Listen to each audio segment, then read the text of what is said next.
ഒരു കുട്ടി പഠിച്ച് ഇറങ്ങുമ്പം അവർക്ക് ക്വാളിറ്റി ചെക്ക് ഉണ്ട്, അവർക്ക് എക്സാം ഉണ്ട്.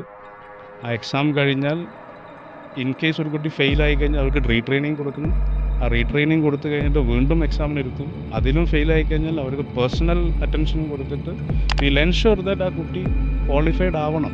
ഒരു കുട്ടി 20 മാസം അല്ലെങ്കിൽ 22 മാസം കഴിഞ്ഞ് പുറത്തിറങ്ങിക്കഴിഞ്ഞാൽ അവർ ടച്ച് ചെയ്യാൻ പോകുന്നത് ഒരു വ്യക്തിൻ്റെ ഏറ്റവും വലിയ എന്താ പറയുക, പേഴ്സണൽ അസറ്റിനെയാണ്.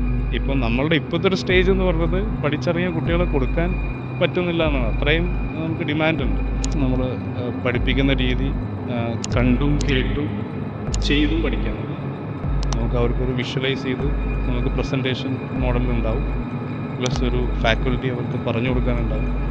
പിന്നെ എല്ലാ അവരുടെ ടേബിൾ വർക്ക് അവരുടെ ക്ലാസ് റൂമും ഇൻഡിവിജ്വൽ ടൂൾ കിറ്റ്സ് നമുക്ക് കൊടുത്ത് ഇൻഡിവിജ്വൽ ഈ സ്മാർട്ട് ഫോണിൻ്റെ അല്ലെങ്കിൽ അതിൻ്റെ കമ്പോണൻസ് കൊടുത്ത് അവർ ചെയ്തും കൂടി പഠിക്കുകയാണ്. അപ്പോൾ അങ്ങനെ വരുമ്പം അവർക്ക് ടെക്നോളജിയിൽ അത്രയും കേപ്പബിൾ ആയിരിക്കും അവർ. കണക്കുകൾ സൂചിപ്പിക്കുന്നത് ഇന്ത്യയിൽ ടോട്ടൽ മൊബൈൽ പെനിട്രേഷൻ വെച്ച് നോക്കുമ്പോൾ അതിൽ 60% ആളുകൾക്ക് ഒരു വർഷത്തിൽ ഒരിക്കലെങ്കിലും എന്തെങ്കിലും സർവീസ് റിക്വയർമെൻ്റ് ഉണ്ടെന്നുള്ളതാണ് പഠനം പറയുന്നത്.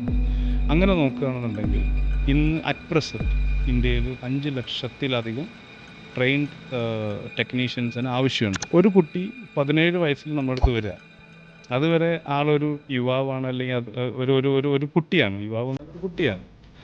ആൾക്ക് സപ്പോർട്ടിന് ഫാദറും മദറും ഉണ്ടാകും. ഇവിടെ വരുന്ന സമയത്ത് ആൾ സ്വന്തം കാലിൽ നിൽക്കാൻ കൂടി പഠിക്കണം.